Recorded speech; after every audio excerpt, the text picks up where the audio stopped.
से सॉल्व करके आएगा 6 3 जा 18 करीब, तो 3 इंटू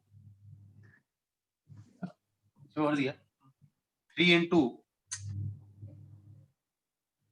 10 की पावर 26, सॉरी 10 की पावर -26 आएगा ना ये? हाँ सर। ये एक मॉलिक्यूल का मास आ गया। क्या आ गया ये? किसका मास आ गया? मास। और मैंने आपको बताया जो वॉल्यूम मॉलिक्यूल का होगा वही वॉल्यूम वाटर का होगा। हाँ सर। तो ध्यान रखिए, डेंसिटी ऑफ मॉलिक्यूल होता है वाटर मॉलिक्यूल 1000। क्या डेंसिटी होती है वाटर की? वाटर की डेंसिटी कितनी होती है? 1000 kg मीटर क्यूब पर मीटर क्यूब। और वॉल्यूम जो एक मॉलिक्यूल का मास ये है, mass of one molecule, M लिख दिया मैंने, mass of one molecule and this is the density of molecule. Clear हुआ कि नहीं हुआ? हाँ सर। ये मास ऑफ वन मॉलिक्यूल है और ये डेंसिटी ऑफ वन मॉलिक्यूल है, तो वॉल्यूम ऑफ मॉलिक्यूल क्या आएगा? Mass upon density. कितना आएगा? Mass upon density. Mass upon 3 into 10 की पावर -26 kg और वॉल्यूम है 1000, सॉरी डेंसिटी है 1000। बोलो हाँ या ना? हाँ सर। तो ये क्या आ गया? वॉल्यूम ऑफ, वॉल्यूम ऑफ, ये water molecule, volume of one molecule. एक वाटर का जो मॉलिक्यूल है उसका वॉल्यूम आ गया। ये समझ में आया? अरे हाँ समझ सर। में आया कि नहीं आया? कितने मीटर क्यूब, यानी ये आ गया 3 इंटू 10 की पावर -29 आ गया। हाँ सर। इतना मीटर क्यूब। ये तो क्या है? ये क्या है भाई? Volume of one molecule. और वॉल्यूम को क्या 4/3 पाई आर क्यूब लिख सकते हैं? हाँ सर।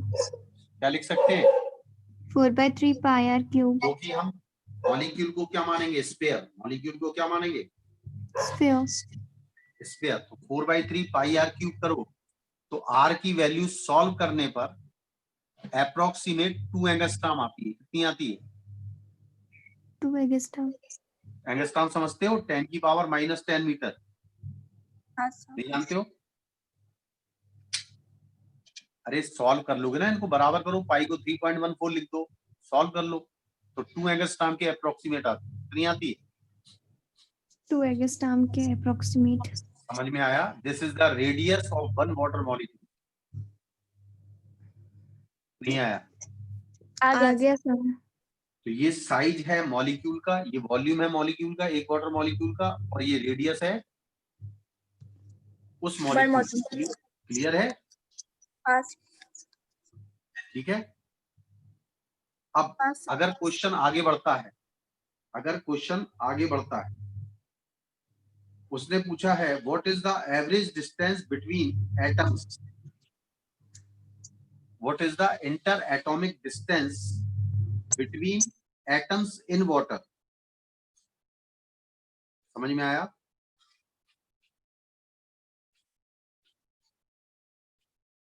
हेलो? हाँ सर।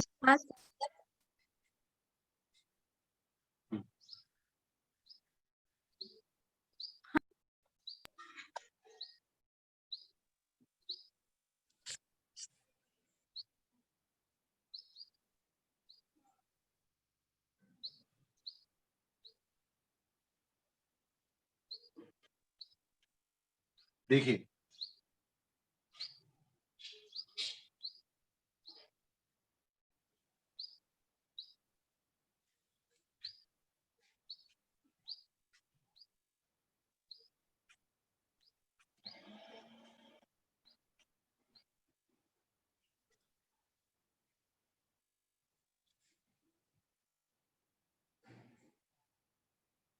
अब उन्होंने ये कहा है कि अगर वाटर मॉलिक्यूल है, क्या है? अगर वाटर मॉलिक्यूल, अगर वाटर है तो वाटर के मॉलिक्यूल तो ये मानेंगे जितना मॉलिक्यूल का वॉल्यूम है उतना ही वाटर का मॉलिक्यूल है कि नहीं? वाटर का मॉलिक्यूल। हाँ सर। तो दो वाटर मॉलिक्यूल के बीच में, सेंटर के बीच में सेपरेशन कितना होगा? 4 एंगस्ट्रॉम। नहीं आया समझ में? हाँ अरे सर आ नहीं, गया। अभी आपने रेडियस कितनी देगी 2 एंगस्ट्रॉम, तो दो मॉलिक्यूल 2 बिल्कुल एंगस्ट्रॉम। पास है, तो दोनों के सेंटर्स के बीच का गैप कितना होगा? दोनों के सेंटर्स के बीच का गैप कितना होगा? 4 एंगस्ट्रॉम। 4 एंगस्ट्रॉम। समझ में आया? हाँ सर आ गया। और अगर यही वाटर वेपर में कन्वर्ट हो जाए, किसमें कन्वर्ट हो जाए? किसमें कन्वर्ट हो जाए? वेपर में। वेपर में। तो वेपर का वॉल्यूम क्या 1 पॉइंट या 16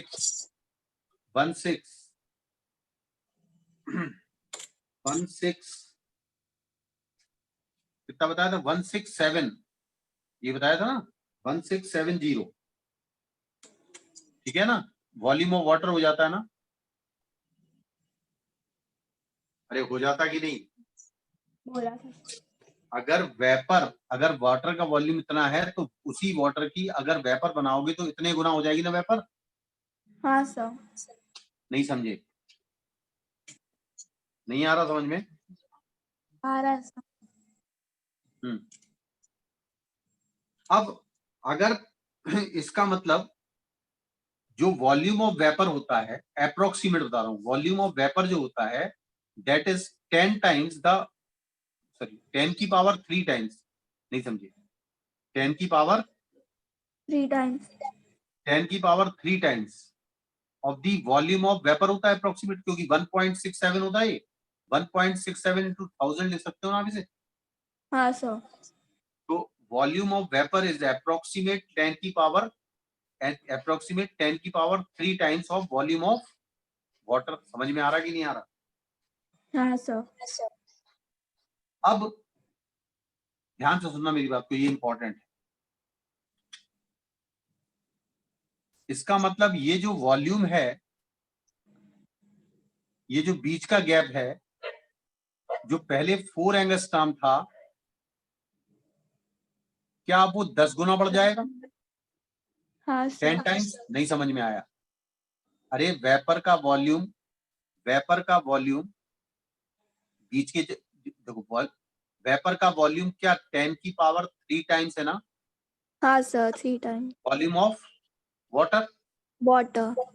और 10 की पावर 3 है। इसका मतलब है कि हर मॉलिक्यूल के बीच का गैप 10 गुना बढ़ गया।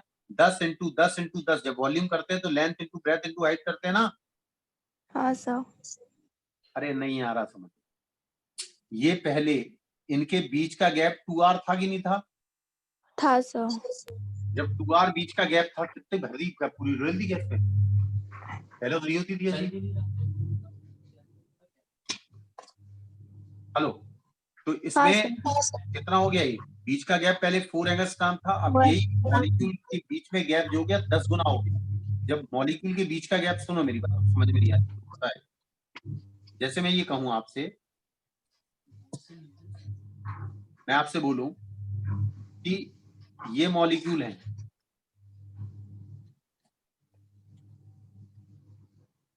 भर रही है, वो गिर रही, बाहर निकल रही, टपक रही बाहर।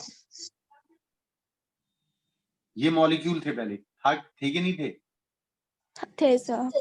ये वाटर मॉलिक्यूल थे ना? हाँ सर। अब यही मॉलिक्यूल वेपर बनी तो क्या दूर दूर हो गए? हाँ सर। नहीं हो गए? हो गए सर। अब ये जो वॉल्यूम है, ये वाला वॉल्यूम क्या 4/3 पाई आर क्यूब है? मान लो बीच का हाँ गैप आर है, समझना तुम थोड़ा ध्यान देना। हेलो, मान हाँ लो सर। ये मॉलिक्यूल जो है कितनी गैप पर है बताओ? 2r के गैप पर है ना? हाँ अरे सर। अब ऐसे अरेंज है ना पूरे, एक क्यूब बन रहा है 2r का। नहीं क्लियर हुआ? अरे 8 बॉलें बगल बगल में रख दी, 8 बॉल क्या रख दी, एक के ऊपर एक के ऊपर एक, ऐसे एक के ऊपर नहीं, ऐसी ऐसी, ये बगल में, फिर ये बगल में, फिर ये बगल में, फिर ये बगल में, एक क्यूब बन जाएगा या नहीं बन जाएगा? हाँ सर बन जाएगा। इस क्यूब की हर साइड दोनों के सेंटर के बीच का गैप मान लो, तो इसका वॉल्यूम कितना हुआ? 2r का क्यूब। कितना हाँ हुआ? सर 2r का और क्यूब। इसका 1000 टाइम्स कर दो, कितना कर दो? 1000 टाइम्स। तो अब नया अब 1000 टाइम्स इसलिए क्योंकि जो वॉल्यूम था उसका 1000 गुना बढ़ गया, नया वॉल्यूम बढ़ गया कि नहीं? हाँ सर बढ़ गया। तो मैंने मान लिया अब नया साइज जो है मॉलिक्यूल के बीच का गैप आर हो गया, कितना, सॉरी ए हो गया, तो क्या मैं इसको ए क्यूब लिख सकता हूँ? हाँ सर। नहीं आ रहा समझ में? आ रहा है कि नहीं? आ रहा है सर। और आर आपका 2 एंगस्ट्रॉम है, आर कितना है, रेडियस कितनी है? पूरा जैसा। तो ए बराबर क्या 10 टाइम्स ऑफ 2r आएगा जब क्यूब रूट कर दोगे। अरे 10 का क्यूब कर दो ना ऐसे, 1000 को कितना लिख हाँ सकते हैं? सर 10 का क्यूब, और ये 2r का 10 का क्यूब है, क्यूब। क्यूब से क्यूब गायब होगा तो 10 इंटू 2r हो गया ना। हाँ सर और 2r किसके बराबर है? 4 एंगस्ट्रॉम के, क्योंकि r 2 पूरा एंगस्ट्रॉम है। जैसा। r कितना है? 2 एंगस्ट्रॉम, तो 2r कितना हुआ? 4 एंगस्ट्रॉम। तो 4 इंटू 10 कितना हो गया? 40। 40 एंगस्ट्रॉम। समझ में आया? हाँ सर आया कि नहीं आया? तो आ गया सर। तो जिस समय वो लिक्विड स्टेट में है तो मॉलिक्यूल, हर मॉलिक्यूल की रेडियस 2 एंगस्ट्रॉम है, दो मॉलिक्यूल के बीच का गैप 4 एंगस्ट्रॉम है, लेकिन अगर कोई वेपर में कन्वर्ट हुआ तो वेपर का वॉल्यूम 10 गुना बढ़ गया, यानी सॉरी वॉल्यूम 1000 गुना बढ़ गया, तो बीच का गैप, नया वॉल्यूम ये हो गया, तो ए कितना आया? 40 एंगस्ट्रॉम। कितना आया? 40 आ गया सर। यानी पहले 4 एंगस्ट्रॉम था, अब 10 गुना बढ़ के 40 एंगस्ट्रॉम हो गया, तो बीच में बहुत सारा स्पेस एम्प्टी हो गया ना, खाली। हाँ सर। क्लियर हुआ कि नहीं हुआ? समझ में आया? Yes sir. आ गया सर। चलिए, a vessel contains two non-reactive gases, neon and oxygen. The ratio, अब चलो मैं बताता हूँ, दो चार चीजें सुन लो। हेलो, हाँ सर। कल मैंने क्या बताया था आपको? Charles law. चार्ल्स लॉ, ठीक है? हाँ सर। डलाना। अब मैं आपको बता रहा हूं Dalton's law of partial pressure. पहले, हाँ, Dalton's law of partial pressure लिख लिया?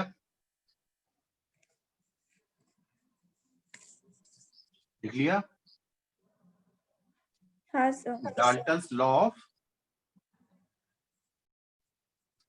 अरे Dalton's law of partial pressure. Partial pressure. मान लो एक कंटेनर है, क्या है? एक कंटेनर। इस कंटेनर का वॉल्यूम है V, इसके अंदर कोई गैस भरी और गैस के नंबर ऑफ मोल्स हैं N1। क्या है नंबर ऑफ मोल्स? N1। और इस वाले गैस के मॉलिक्यूल का टोटल प्रेशर है P1 और टेम्परेचर है T। नहीं समझ में आया? आ रहा है सर। तो क्या मैं इसको गैस इक्वेशन से लिख सकता हूँ? P1V बराबर N1RT। हाँ सर। गैस इक्वेशन लिख दी मैंने। क्या लिख दी? P1V gas equal to equation. P1 PV बराबर NRT। मैंने एक गैस ली जिसके नंबर ऑफ मोल्स N1 है, P1 उसके प्रेशर है और V उस कंटेनर का वॉल्यूम है, T उसका टेम्परेचर है। अब मान लीजिए इसके अंदर बहुत सारी गैसेस भर दी। क्या भर दी? बहुत सारी गैसेस। इसके अंदर ये भी गैस है, ये भी गैस है। तो अगर मान लो P1V बराबर ये है तो P1 कितना आएगा? इसको डिवाइड कर लो, आएगा कि नहीं? हाँ सर। और सारी गैसेस ने पूरा वॉल्यूम ऑक्यूपाई कर रखा होगा ना? हाँ सर। ऐसा नहीं है कि P1 वाली गैस सिर्फ इस चैम्बर में है, P2 वाली इसमें है, P3 वाली इसमें है, वो तो पूरे ये गैस है, पूरे चैम्बर में वॉल्यूम ऑक्यूपाई कर लेगी, है ना? अरे हाँ सर। P2 बराबर क्या होगा दूसरी गैस के लिए? Number of moles N2 N2 और R। पूरे चैम्बर का टेम्परेचर T है अपॉन वॉल्यूम T। बोलो हाँ या ना? हाँ सर। ये इंडिविजुअल प्रेशर है, क्या है ये गैस की? Individual pressure. गैस के, अगर ये अकेली गैस भरी होती तो सिर्फ P1 लगा की, ये अकेली भरी होती तो P2 लगा रही, लेकिन वो सारी गैसेस को हमने एक ही चैम्बर भर दिया, एक ही कंटेनर में भर दिया। समझ में आ रहा है? These are called the partial pressure. क्या है ये? Partial pressure. यानी pressure exerted by each gas, by different gases, यानी P1 है पहली गैस का, P2 है, एंड सो ऑन। समझ में आया? तो नेट प्रेशर जो होगा गैस का, that is the sum of partial pressure. नहीं समझ में आया? आ गया सर। यानी अगर इंडिविजुअल गैसेस के partial pressure P1, P2, P3 है तो टोटल जो प्रेशर होगा that is sum of the individual pressure. Clear हुआ कि नहीं हुआ? हाँ सर, हो गया। आ गया समझ में? हाँ हाँ सर। सर। तो ये आप N1 plus N2 and plus so on कर सकते हैं। हाँ हाँ सर। सर। सब में RT अपॉन V कॉमन हो जाएगा। हाँ सर। आ जाएगा कि नहीं? आ जाएगा सर। क्लियर है? हाँ सर। ठीक है। अच्छा, RT अपॉन V को क्या लिख सकते हैं? Total pressure upon N1 plus N2 plus so on, क्यों भी लिख सकते कि नहीं? लिख सकते हैं सर। अरे नहीं आ रहा समझ तो पूछ बताओ भी। नहीं लिख सर, आ सकते हैं? रहा। और P क्या है? Total pressure. क्या है ये? P क्या है? Total pressure. Total pressure is sum of the partial pressures by individual gases. The sum of the partial pressures of individual gases. Individual जो गैसेस हैं उन सबके पार्शियल प्रेशर का सम कर दो तो टोटल प्रेशर आ जाता है गैस का। क्लियर है? हाँ सर। अब P1 क्या था आपका? P1 क्या था? N1 RT अपॉन V, और RT अपॉन V तो ये है ना? हाँ हाँ सर। सर। क्या मैं लिख सकता हूँ P1 को N1 into P RT upon V की वैल्यू रख रहा हूँ upon sum of the moles. Clear है? नहीं आया? आ गया सर। P क्या है? Total pressure. अरे P क्या है? Total pressure. और N1 जो पहली गैस है उसके नंबर ऑफ मोल्स हैं, है ना? हाँ सर। और N1 प्लस N2 क्या है? ये sum of moles of all the gases. क्या भाई समझ में आ रहा है? हाँ सर, आ रहा है। तो Dalton's law of partial pressure में क्या लिखेंगे? If there are many non reacting gases,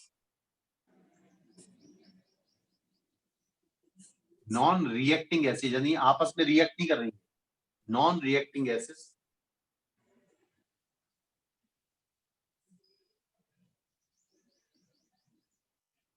exist in a container and their individual pressures, या ब्रैकेट में लिखो partial pressures, are P1, P2 and so on. लिख लिया? हाँ sir. Then net pressure of this mixture, या net pressure of the collection of these gases लिख दो, the collection of these gases is equal to the sum of the partial pressure, sum of the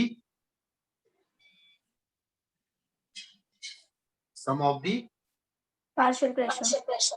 अब N1 क्या है? Number of moles of first gas. N2 क्या है? Number of moles of second Second gas, है gas। ना?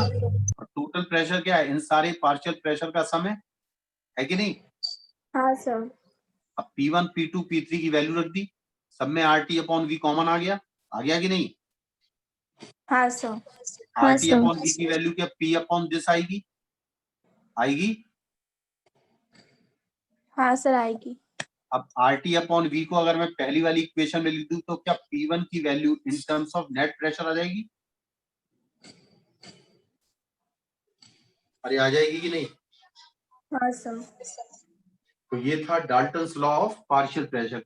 ठीक है, आज सवाल समझ में आई, आज चीजें समझ में आई कि नहीं आई? हाँ सर आ हाँ गई। अच्छी तरह आया था समझ में? हाँ सर। कोई दिक्कत तो नहीं है? नहीं सर। नहीं सर। हटा दो, हटा देना।